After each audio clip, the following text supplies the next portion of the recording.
Hey everyone, welcome to the Captain Drone YouTube channel. My name is Steve and today we're going to talk about China. Now if you look around my studio, you can see I have a wall with many FPV drones, and all of those FPV drones came from China because it's very difficult to get drones manufactured in North America because all the ones manufactured in North America all have parts from China. The same is true if you look at my wall that has all the helis on it. All of those helicopters were manufactured in China, and if someone tried to make one in North America, well, all the parts would come from China. And yes, even RC planes. If you take a look at my RC planes, there's a lot of big companies in there like FMS and Horizon Hobby. They're all made in China, and they're shipped over here and maybe even assembled or boxed in our country, but I think most of them are assembled and boxed in China. So as you can see, China makes a lot of money selling products to people like us, because we love products from China. Yeah, my wife got me this. I'll get rid of it. So why then would China stop making FPV drones and even RC helicopters and RC planes? Well, let me tell you why. It's actually two words that sums it up.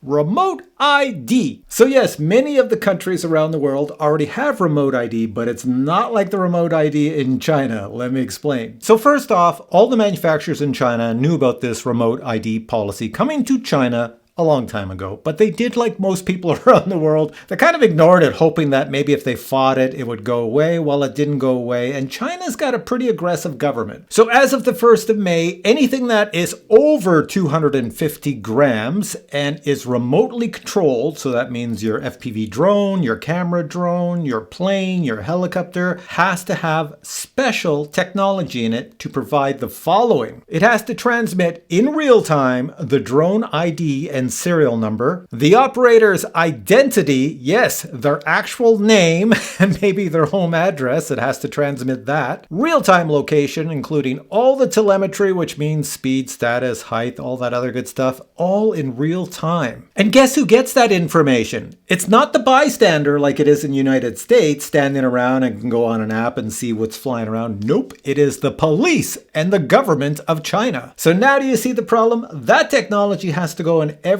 unmanned aerial vehicle in China over 250 grams this month. Because of that, China has stopped producing everything and is working on the technology to get it into all the products. Now, outside of China, it doesn't affect any of us. We'll just receive some sort of drone, maybe with the Chinese technology in it or without it, but it means nothing for the rest of us outside China. But let me go a little bit deeper and tell you how strict this new regulation is.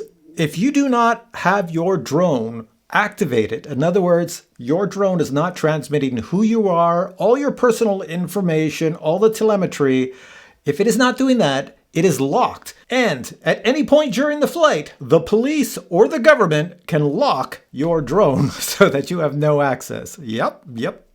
And another thing that I find very interesting in China with this new regulation is that every product over 250 grams that has to have this remote ID has to have onboard storage in the remote ID that stores all the data. So that if the police come knocking on your door and confiscate your drone, helicopter, or plane to see if you are a bad boy, all the incriminating evidence is on the drone. Now, there's two things I want you to take away from this. One is that I am not the authority on this subject. I only know this information because I read the media reports, and also my counterparts in China who produce FPV drones and other products have told me, everything's on hold. The second thing I want you to take away is that the China remote ID makes the USA remote ID look like nothing. Wait until I compare the two and you'll see the difference. So let's start. In the USA, remote ID is kind of like a public service. In other words, anybody wandering around and hears some drones in the sky can open an app and see, yeah, there's some drones there and there's a pilot over there, but that's about it. Not a lot of information. In China, it is 100% government tracking in real time. So government and law enforcement. So at any point, the government and law enforcement can look at a big screen, and just like looking at planes in the sky,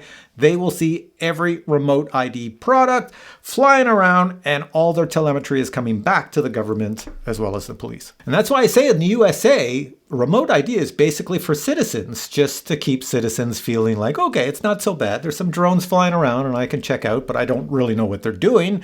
I don't know what they're up to. But in China, it's a different story. It's only the government who is monitoring you. So they're monitoring your every move with your product. So in the USA, you don't require internet because there's just a broadcast system going off from your drone Bluetooth or whatever in the local vicinity.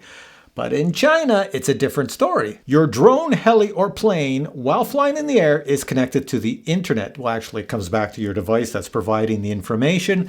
But all that information is going over the internet to the local authorities and government. And this one you're going to love in the USA. You have the FAA, and that's how your identity is linked to your remote ID, not in China. In China, it's linked to your real name, your real address, your real everything about you. So they know exactly who you are, and where your drone is. In the USA, with remote ID, you can buy any type of drone and go fly it and say, I don't like remote ID, and not even use it, and the authorities would never know. But in China, nope, because when you get your product, it has the chip built in, you cannot activate it unless you activate it with the government, and then you can go fly. Yeah, and they can deactivate it at any time. In the USA, your remote ID does not have the requirement to have data storage on the device itself, like in a little chip, but it does require it in China. And when you look at the enforcement style of the USA, so say you did something bad or mischievous with remote ID and you got caught.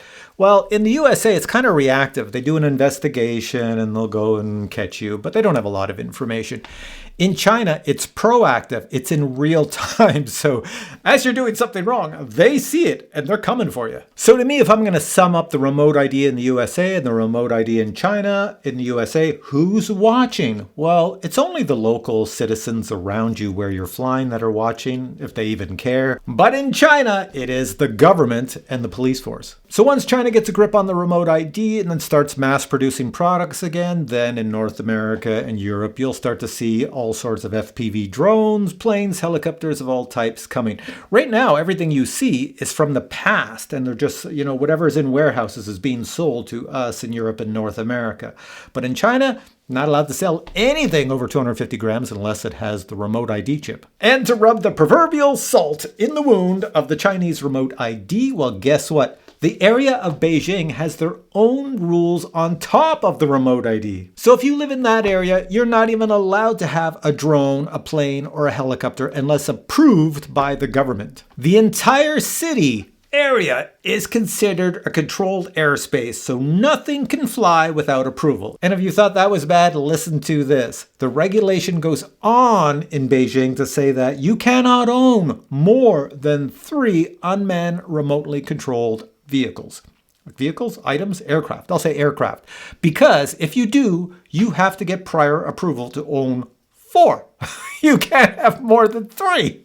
It's just craziness. Anyways, once again, I'm not the authority on this subject. Just go look up media reports or go online, or if you know people in China, just ask them and they'll tell you the same story. But for now, I say thanks for watching this video. Don't ask me any questions on this subject. Look it up yourself. Hope you enjoyed this video and I'll catch you in a future one. Till then, I say bye.